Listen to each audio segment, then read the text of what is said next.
Quiero dejar una palabra que está en 2 de Corintios. Voy a leer 2 de Corintios capítulo número 1, versículo 3. ¿Me escuchan bien? ¿No está muy fuerte? ¿O muy lento? ¿O muy bajo? ¿No? Muy bien. Perfecto. Miren lo que dice. Bendito sea el Dios y Padre de nuestro Señor Jesucristo, Padre de misericordias y Dios de toda, ¿qué? Consolación, el cual nos consuela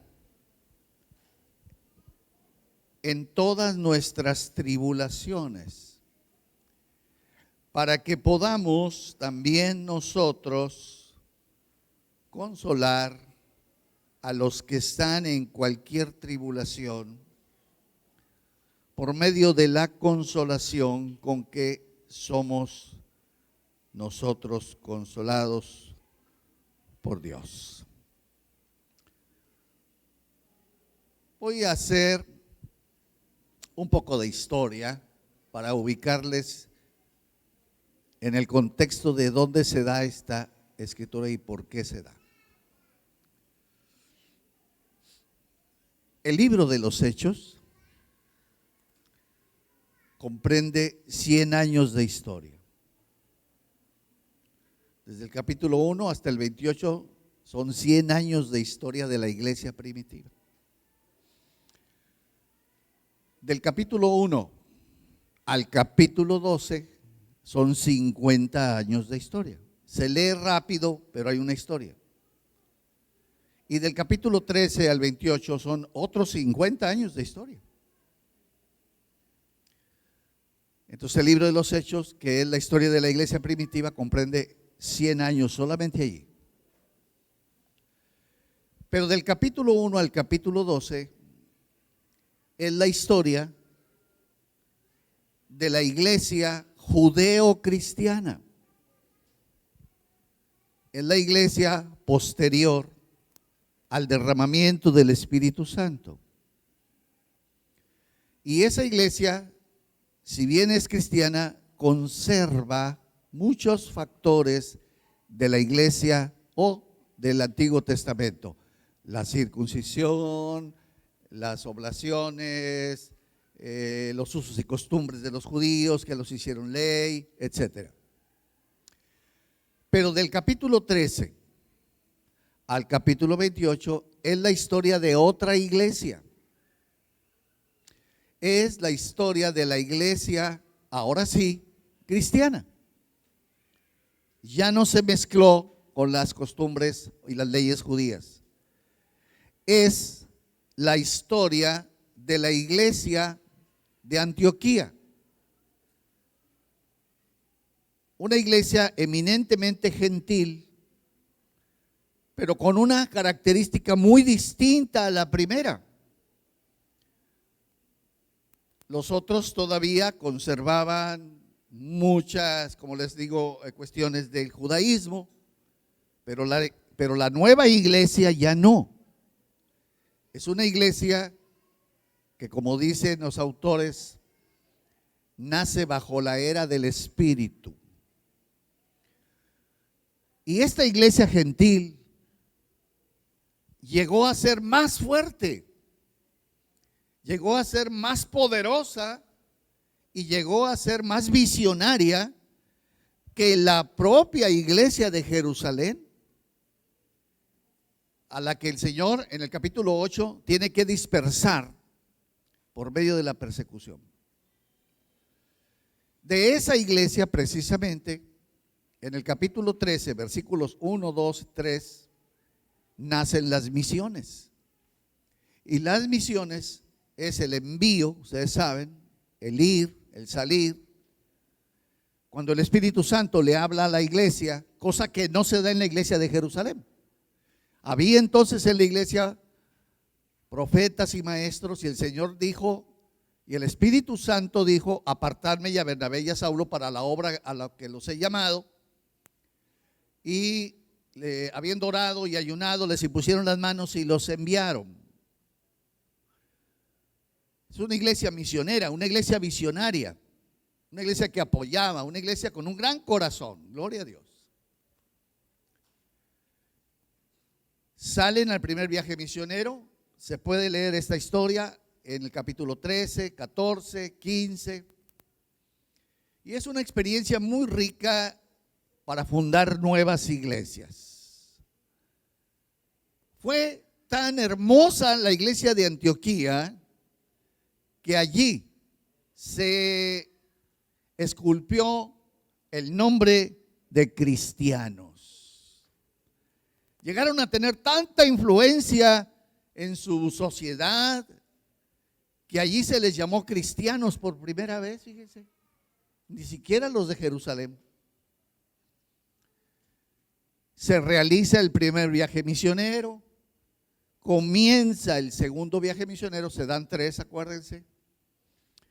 Y en este segundo viaje misionero, según el capítulo 18 del libro de los Hechos, Pablo funda la iglesia de Corinto. Ahí se relata toda la historia. Allí se encuentra un matrimonio que lo ayudó mucho. Allí Pablo retoma su oficio y vuelve a trabajar con sus manos para sostenerse. Y por cierto, les puedo decir que Pablo nunca recibió dinero de la gente para que no dijeran que él se servía de ellos. De la única iglesia que recibió ofrendas fue de la iglesia a los filipenses, de Filipo. De ellos recibió 2 ofrendas. Cuando Pablo estaba fundando la iglesia de Corinto, pasó tiempos muy duros. De hecho, ahí pasó casi año y medio. Costó trabajo establecer la obra. Y dicen los pasajes allí que cuando una noche Pablo estaba muy desanimado, vino la mano del Señor sobre él y le dio una palabra a su corazón y le dijo: Pablo, no tengas temor, sigue predicando, sigue anunciando la palabra, porque yo tengo mucho pueblo en esta ciudad. Y esa es la certeza con la que Pablo sigue predicando. Y se llega a levantar una congregación hermosa. Pasa el tiempo, pasan algunos años, la congregación se establece, se hace fuerte. Pero un día le avisan a Pablo que la congregación que él fundó se metió en algunos problemas. Porque al fin personas, ¿no? Él, con esa carga pastoral, entonces quiere ir primero, quiere ir a hacer una visita a la iglesia que él fundó, pero la iglesia no lo recibe. Como él mismo relata en 1 Corintios, están envanecidos, no lo quieren recibir, están influenciados por personas que se metieron y dañaron la iglesia. No lo reciben. Manda una carta, no la 1 Corintios, manda una carta que ni siquiera la leyeron. ¿Saben lo que hicieron con la carta? La tiraron. Y esa carta no la conocemos, pero sabemos que existió. Se llama la carta previa. Si hubiéramos conservado esa carta, tendríamos la carta previa, 1 Corintios y 2 Corintios. O tendríamos 1 Corintios, 2 Corintios y hasta 3 Corintios. Pero ni siquiera la leyeron. No querían saber nada de Pablo. Le dijeron a Pablo: la carta que mandaste no la leyeron, no te quieren hacer caso. Escribe la primera, que ahora es la que tenemos en nuestras Biblias, y en ella corrige una serie de cosas, ustedes saben. No voy a hacer mucho énfasis en eso, pero corrige cuestiones de carácter moral, de carácter litúrgico, de doctrina, etcétera. Y gracias a Dios, el pastor recupera la congregación. en el sentido de que los regresa a Cristo, como él mismo dice. Y entonces, una vez que ya la iglesia se restableció, que la iglesia se reencarriló, escribe Segunda de Corintios, que es esta carta, este pedacito que le leí. En la primera carta es duro, en la primera carta exhorta, en la primera carta hasta parece que regaña. Es una carta difícil, como dicen los teólogos, pero en la segunda carta es cariñosa. La segunda carta es de aliento. La segunda carta es amorosa. El tono es totalmente distinto. Y entonces, ahora vierte teología. Habla de la naturaleza del Padre. Escribe entonces Segunda de Corintios en el contexto de que la iglesia ya está sana, la iglesia está caminando, la iglesia está sirviendo y la iglesia sigue adelante para la gloria de Dios.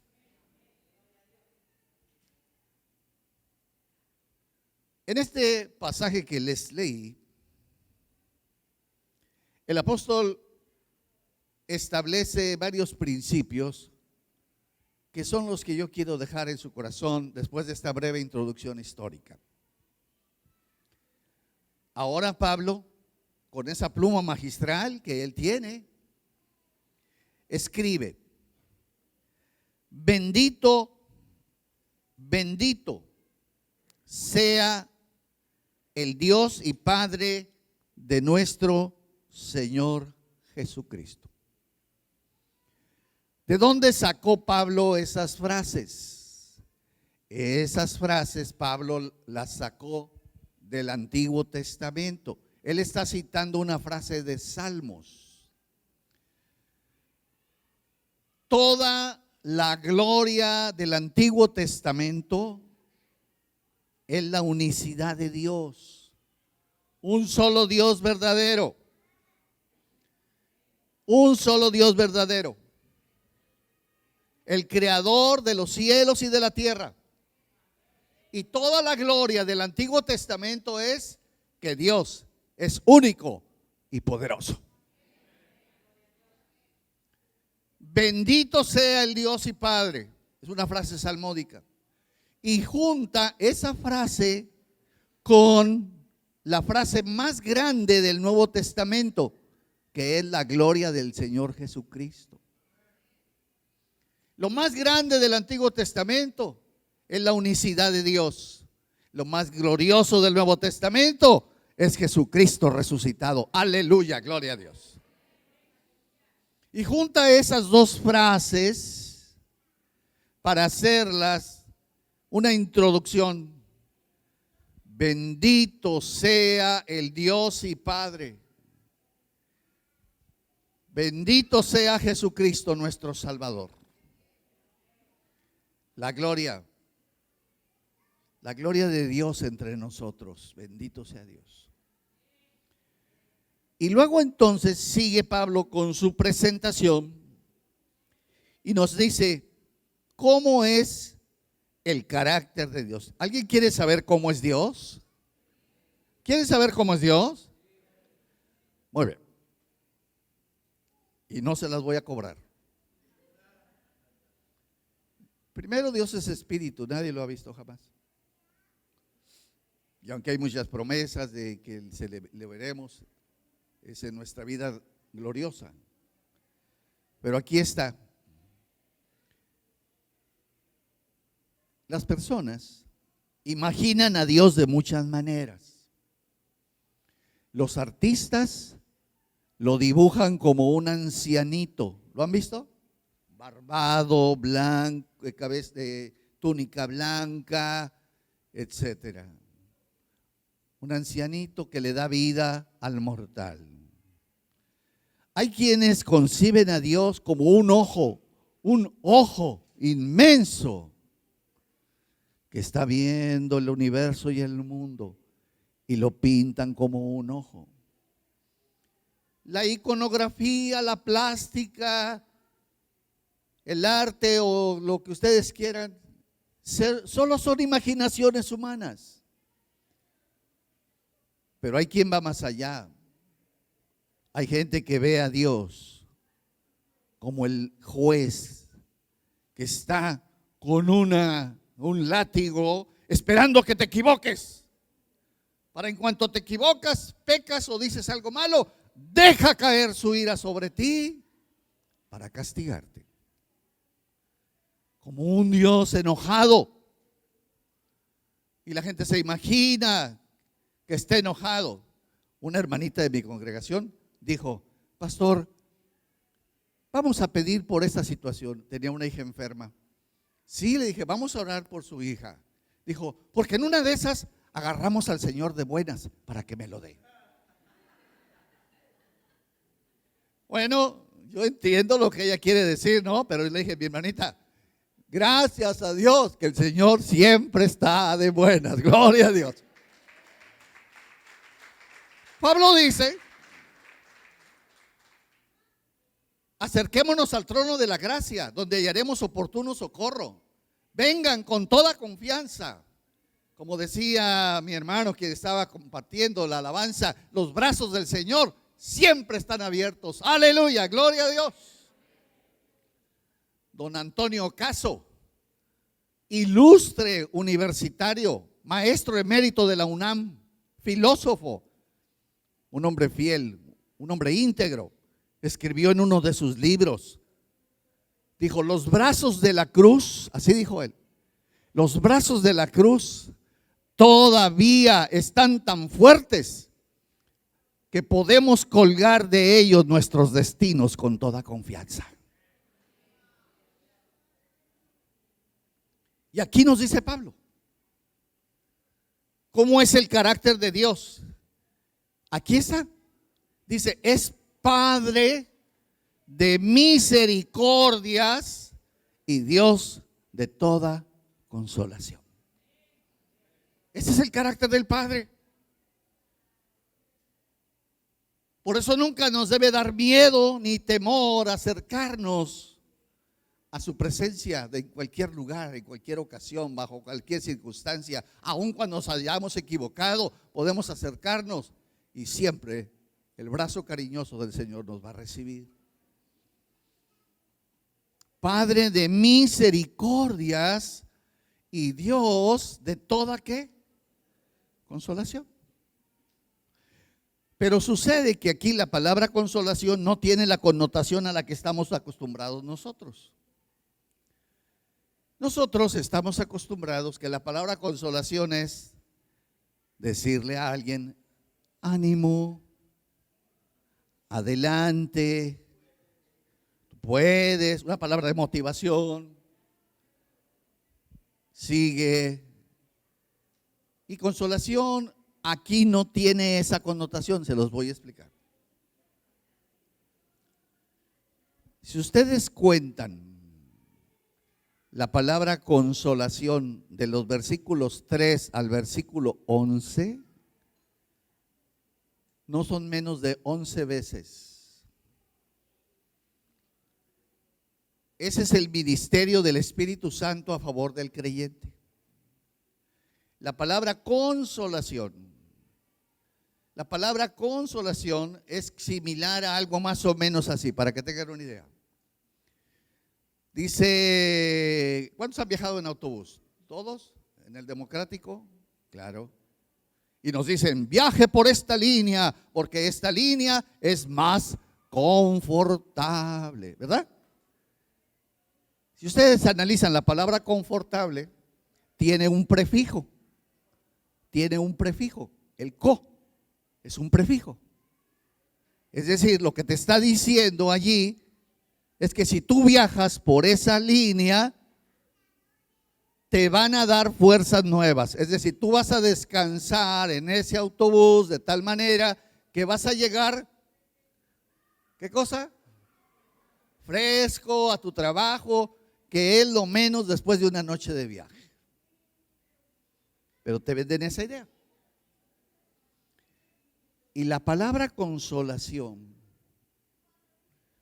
miren, la palabra consolación, la palabra exhortación y la palabra edificación tienen la misma raíz.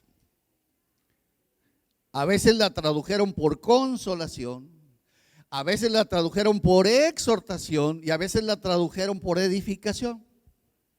Pero son la misma mamá, es la misma mamá con hijas. Bueno, miren, yo tengo una congregación que ya tiene varios años, entonces tiene otras místicas, ustedes entienden eso. Y yo no sé por qué, pero en todas las iglesias, incluso del mundo que hemos visitado y que ustedes conocen seguramente, todos tienen sus negocios y tienen sus ventas y venden esto y venden lo otro. Y nosotros tenemos una tienda a la entrada de la iglesia, bueno, a un lado, una cafetería, y ahí compras esto y compras lo otro. Bueno, y una buena hermanita de nuestra congregación me dijo un día: pastor, exhorte a la hermana fulana, porque quedó de traer algo y no lo trajo. Y yo le dije, no, bueno, pues está bien. Para ella, la palabra exhortación es que dele una regañada. Y yo le dije, bueno, está bien. Pero la palabra exhortación no es eso. La palabra exhortación es la misma de consolación. ¿Cómo se le llama al ministerio del Espíritu Santo en relación al creyente? ¿Cómo se llama? El consolador. ¿Qué hace el ministerio de consolar? Y la pregunta es, ¿qué es consolar? Otra vez viene, ¿verdad? Darnos fuerzas nuevas. Pero la impresión de Pablo va más allá. ¿Cómo se le llama al Espíritu Santo en griego? El Paracleto, ¿verdad? El Paracleto. Es muy bonita la expresión. ¿Por qué se le llama el Paracleto? Porque el Espíritu Santo nos paracalea. El Paracleto nos ¿qué? Nos paracalea. No es que nos pinta de blanco, no, eso no es paracalea, eso es otra cosa. Paracalear es cuando nosotros estamos tristes, cuando nosotros estamos confundidos, cuando nos sentimos débiles, cuando nos sentimos desanimados a causa de nuestras tribulaciones, como Pablo dice, ya no queremos seguir. Luego el panorama se pone difícil, se pone crítico y decimos, ya no puedo más. Entonces viene el Espíritu Santo, gloria a Dios, y te da nuevas fuerzas para que tú sigas adelante, gloria a Dios. Eso se llama paracaleo. El Paracletos te paracalea. Te ve débil, te ve llorando, te ve triste, te ve angustiado y viene y te paracalea. Para que no te desanimes. Hay un artista allá en la farándula, muy curiosa. Tiene una cabellera negra así exuberante. Por cierto, hace poco se le murió el marido. Y canta así muy delgado, así muy fino. ¿Saben cómo se llama, verdad? No, nadie los va a regañar, pueden decirme el nombre. ¿Cómo se llama? Amanda Miguel. Esa señora canta una canción y ustedes van a decir, el hermano Fernando cantó una canción en Mérida. No, déjenme decirles por qué.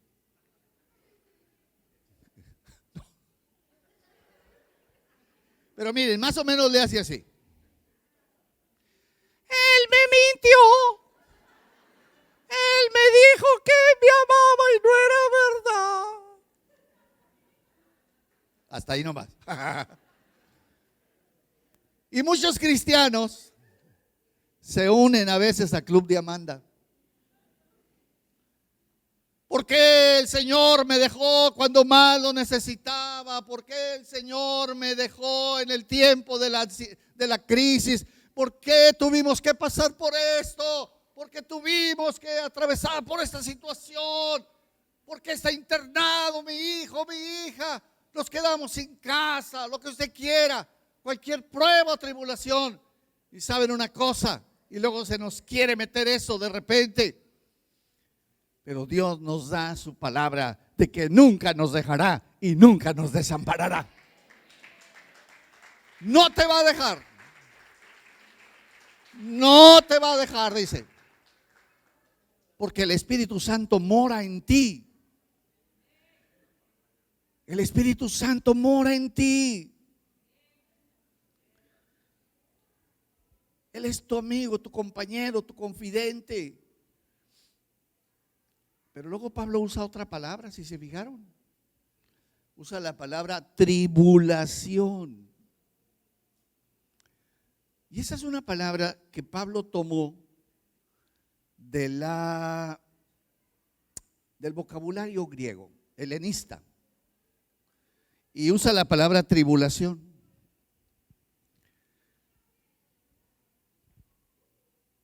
Que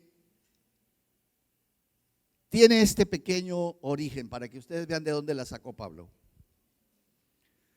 Los griegos, que eran grandes navegantes, todos hemos leído la historia de Alejandro y todos ellos, hombres de mar, no como los judíos no les gusta mucho la navegación. Cargaban sus barcos.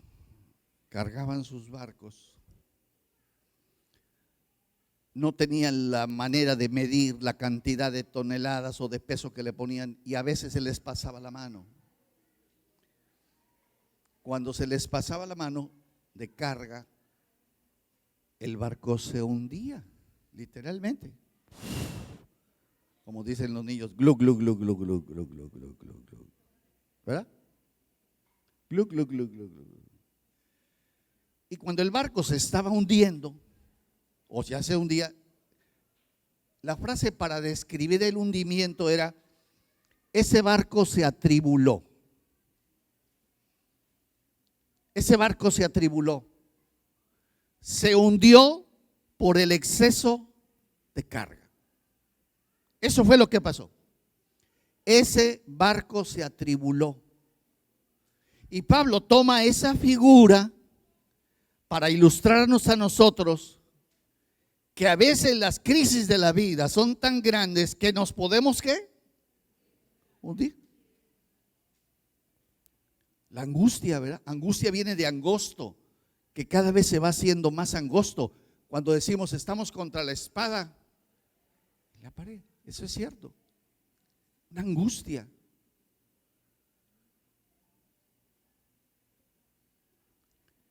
Y Pablo dice: el cual nos consuela en nuestras, ¿qué?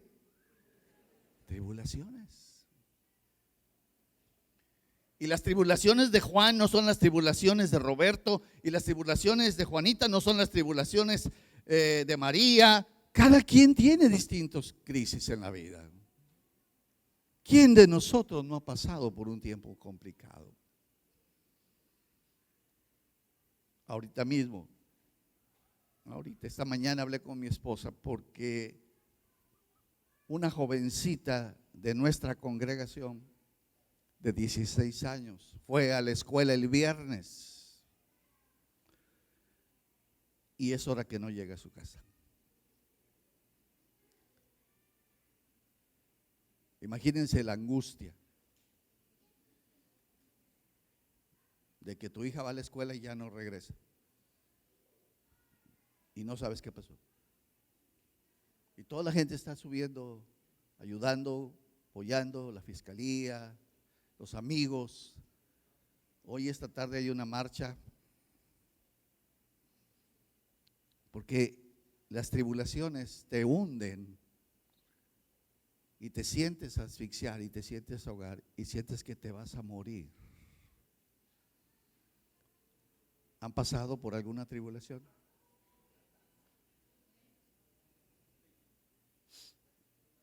Duras, ¿verdad? Hay unas cosas muy duras. En el 2016, fui a enseñar a un seminario a Sudamérica. Y yo había volado a un lugar que se llama Santa Cruz de la Sierra, Bolivia, cerca de Brasil. Pero unos hermanos chilenos me dijeron, que eran alumnos, ¿por qué no se va con nosotros? ¿Y en qué vienen ustedes? En autobús. ¿Vienen en autobús? Desde Santa Cruz de la Sierra hasta Santiago, sí. ¿Cuánto tiempo hacen? Como 5 días. 5 días. Bueno, está bien, le dije, me voy a ir con ustedes. Viajamos a un pueblo que se llama Cochabamba y luego de ahí nos fuimos a La Paz. Y salimos una noche para cruzar los Andes, cruzamos los Andes. No quiero hablar mal, pero el autobusito estaba, no, pollero es lujo, hermanos. Bueno, yo veía las llantas abajo, así, estaba rota la lámina, yo veía las llantas en el asiento que me tocó. Y cuando nos subimos allí en La Paz,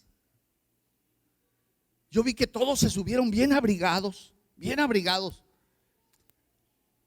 Yo traía un saco, un chaleco y una bufanda, era todo lo que traía. Yo dije, tanto frío allá. Pero nadie me dijo nada, ni los propios compañeros, ni los alumnos que yo había tenido. Nos enfilamos las 12 de la noche, la 1 de la mañana, y yo empecé a sentir un frío espantoso. Un frío heladísimo. Y solo veía blanco así, medio en la penumbra de la noche. Yo tengo un reloj que me acompaña en mis viajes, mi despertador, y marcaba la temperatura 22 bajo cero. Y yo dije, traía una toalla en una maletita, la saqué, me la puse en los pies. Y eran como las 12 de la noche, 1 de la mañana, y yo además sentía que estaba perdiendo no, ya se me congeló la cesera, ya no pienso bien. Las piernas las sentía duras, así las sentía. Y siguió subiendo. La 1:30 de la mañana, yo ya no podía, yo ya me estaba muriendo. Sentía las manos que ya no, engarrotadas literalmente mal. Yo sentía, dije, no voy a llegar. Y hasta, dije, ni Pío dijo siquiera. ¿A quién le pido ayuda? Mi compañera era una aymara, una señora gordita, con su sombrerito y un vestido así amplio, grande. Y lo que digo, lo digo con todo el cariño y respeto, porque no tengo ninguna intención de ser racista, ni mucho menos. Pero no olía exactamente a nardo, por decirlo menos. Tenía un olor así muy fuerte de sudor. Y yo iba así sentado. Como a las 2 de la mañana yo ya estaba perdiendo el sentido. Ya no sabía, ya no sentía las piernas. Y vi la temperatura, 28 bajo cero, allá arriba en los Andes. Las manos ya engarrotadas. Yo sabía que me estaba muriendo, yo sabía que estaba ya mal. ¿Cómo me vería la mujer que me dijo, tenés frío, verdad? Y le dije, sí. Y me dice, vení acá. Y se quitó esa cosa así, como una estola grande de alpaca. Y me dijo, recostate aquí. Sí, le dije, sí. Y me recosté. Y me echó la cosa esa. No, hombre, hermanos, olía a Chanel la mujer. ¡Ay! Me regresó la vida. Yo estaba ahí temblando ya así. Como a las 6 de la mañana que llegamos a un pueblo, no recuerdo cómo se llamaba. Ella se iba a bajar y ya me despertó, me quedé dormido. Ay, estaba tan pachoncita, bien rica. Todo lo que les digo se lo conté a mi esposa, que quede claro y que quede entendido. Cuando llegamos ahí a ese lugar, no recuerdo cómo se llamaba, allá muy arriba, me quise bajar, quise pisar y no pude. Le hablé a los jóvenes que me acompañaban y les dije, muchachos, perdónenme. Y ellos bien tranquilos con sus chamarras, sus gorras y todo. No puedo pisar, le dije. Casi me cargaron y me bajaron del autobús.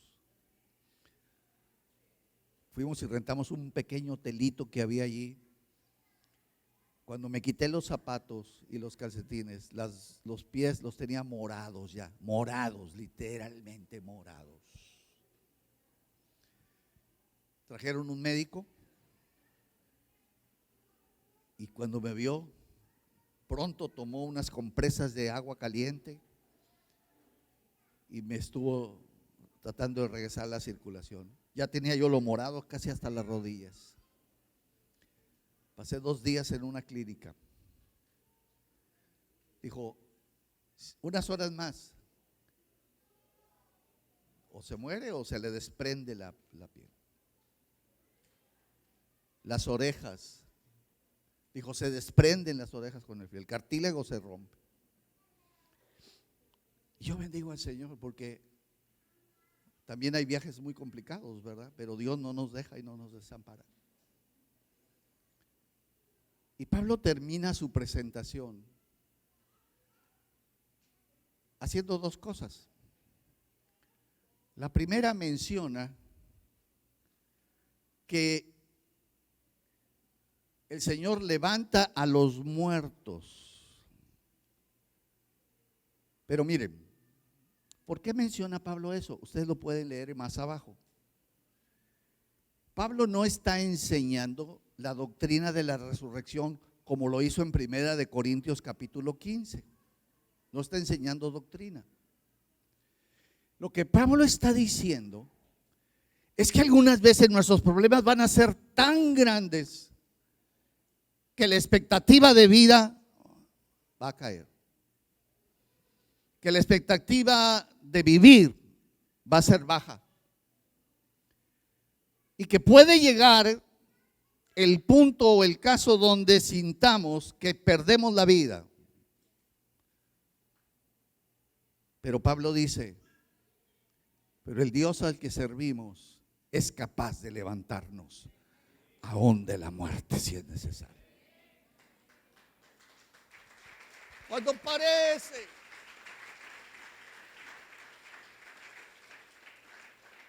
que todo se termina, viene el Espíritu Santo y nos consuela. Eso es lo que hace, nos consuela, nos da nueva vida, nos alienta, nos da palabra y nos dice adelante. Pero miren lo que dice Pablo con la frase que termina. Dice, oren por nosotros. ¿Cómo viene la ministración? Por medio de los ministradores. Yo tengo que tener suficiente humildad, si ustedes quieren, suficiente necesidad, quebrantamiento para decirle a alguien, ¿puedes orar por mí? ¿Puedes orar por mí? Me siento mal. Mi problema está así, así. Es decir, Pablo le da a la intercesión entre unos y otros mucha importancia. Porque cuando alguien te pone las manos, no te las pone Roberto. Son las manos de Roberto físicamente. Pero lo que está sucediendo son las manos de Jesús a través de las manos de Roberto. Cuando alguien ora por ti, y oyes palabra o te da palabra de profecía, no es la lengua ni el pensamiento de Roberto, sino la voz del Espíritu Santo que te está hablando. Porque Él lo hace a través de sus siervos. Y Pablo dice, oren por mí. Yo necesito que oren por mí. Yo necesito ayuda. Y cuando nosotros hacemos eso, algo maravilloso sucede. Bajamos la guardia y reconocemos que necesitamos al cuerpo de Cristo para vivir una vida de victoria. Yo solo no puedo. Yo solo no puedo, no voy a poder. Necesito a los demás. Necesito el abrazo de alguien, el cariño de los hermanos, la palabra de fe que alguien me dé, la oración que hacen por mí, a veces hasta circunstancial si ustedes quieren. Sí, pero allí está la presencia del Espíritu Santo obrando, fortaleciéndonos, llevándonos adelante para que se cumpla la palabra del salmista, de victoria en victoria y de triunfo en triunfo. Gloria a Dios. Dios nos ha llamado a vivir una vida de paz, de esperanza, pero nos ha puesto los recursos para ellos. No estás sola en tu problema y en tu conflicto. Mas a Dios sean dadas gracias. Y yo quisiera esta tarde terminar, cerrar mi reflexión. Yo no sé, porque pues yo lo hago cada domingo en nuestra congregación. Pero si esta mañana, pastor, ¿puedo ministrar a algunos? Si los jóvenes nos apoyan. Una vez estábamos así, en este momento, y le pregunté al Espíritu Santo, dije, ¿te gusta la música? Porque no quisiera interrumpir lo que tú vas a hacer. Y miren, fue una impresión hermosa que Dios me dio a mí y me dijo, yo hice la música en el cielo. No, o sea, quiere decir que sí te gusta, ¿verdad? Dijo que él la había hecho. Yo dije, qué hermoso. El Señor les inspire a tocar lo que ellos quieran. Pero si esta mañana tú o usted necesitan una palabra de ministración, mientras ellos tocan algo, tranquilo, 2 minutos nada más, ¿me permites hacer una oración por ti? Aquí está el pastor, vamos a ministrar. Los que quieran venir aquí al frente, pónganse de pie aquí, tranquilito. Vamos a traer nuestras cargas. Vengan, no les dé pena. No les dé pena, acérquense. Acérquense esta mañana. Como el Señor les guíe, como el Señor les dé palabra. Bendito, hay lugar para ti, para ti, para ti, para ti, para ti también. Oh, te adoramos, Señor. Jesús, estás aquí. Sí, sí. Trayendo palabra de paz a nuestro corazón. Esos son los momentos más tiernos de la reunión, donde el Espíritu nos abraza con amor. Cuánta falta nos hace a veces quebrantarnos delante del Señor en una oración tan sencilla, pero sincera. Te necesito, Señor. Te necesitamos tanto, precioso Espíritu de Dios. Porque no me has dejado y no me has desamparado. Oh, bendito Padre. A ti, mi gran Señor. Ven a traer una palabra de aliento para esta gente. Aquí estás esta mañana. Aquí estás esta mañana trayendo. ¿Te puedo pedir un favor? Hoy estamos aquí, que no levantas tus manos. Sin pena, nadie te va a ver, nadie te va a criticar. Cantándote a ti, y cuéntale, Señor, cuéntale lo que tú estás pasando, esa carga que te angustia, esa deuda que te está afligiendo. esa crisis. Ven a traer consolación, fuerzas nuevas para seguir adelante, fuerzas del cielo. Aleluya, aleluya, aleluya, aleluya, aleluya. Abre tu corazón.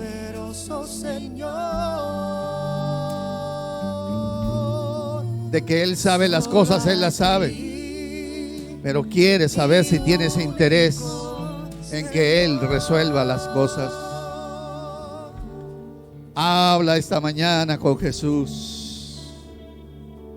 Habla esta mañana con Jesús. Hoy estamos aquí. Una preciosa paz inundará tu corazón. Cantándote a ti, mi Una preciosa gran paz Señor. inundará tu ser Quiero entero. subir a tu monte santo. La gracia del Espíritu fluyendo, fluyendo, fluyendo, fluyendo, fluyendo. Y el calor de su presencia te va a invadir, el cual nos consuela en todas nuestras tribulaciones. Quiero subir a tu monte santo. Aleluya, Señor. Aquí está la iglesia, aquí estamos todos declarándonos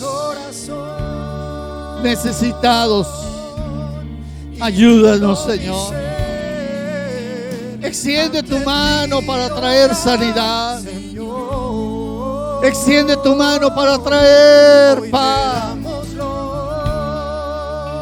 Oh, precioso Espíritu de Dios. Oh, precioso Espíritu de Dios. Escucha nuestra oración y llegue a ti nuestro clamor. Aleluya, aleluya. Tu palabra, envía tu palabra a nuestros corazones. Bendito, bendito, bendito, bendito, bendito, bendito. Dios de gloria, Dios de esperanza. Escúchenme. Tomen un minuto para darle gracias. Solo eso. Así como le agradeces a alguien que te hace un favor, ahora dile a él gracias. Solo dile gracias, nada más. Pero díselo en voz alta, que lo oiga él. Gracias, Señor, por haber oído mi oración. Gracias, Señor, porque sé que mi carga está en tus manos. Porque sé que tus promesas son fieles y verdaderas. Y yo creo en tu palabra. Puedes decirle solo esto: gracias, gracias, gracias, gracias. Te agradezco, Señor, todo lo que vas a hacer por mí. Porque lo vas a hacer en abundancia, porque lo vas a hacer más allá de lo que yo entiendo y aún de lo que yo creo. Porque eres magnánimo siempre y das sin medida. Bendito sea Dios. Dígale gracias. Exprésenlo con todo su corazón. Gracias, gracias, gracias, gracias. Gracias, precioso Espíritu Santo. Gracias, precioso Jesús. Gracias, gracias, amado Espíritu Santo, por darme fuerzas nuevas esta mañana. Gracias. Díganle en voz alta: gracias. Sin miedo, sin pena. Gracias. Hasta el cielo. Gracias. Aleluya, gloria a Dios.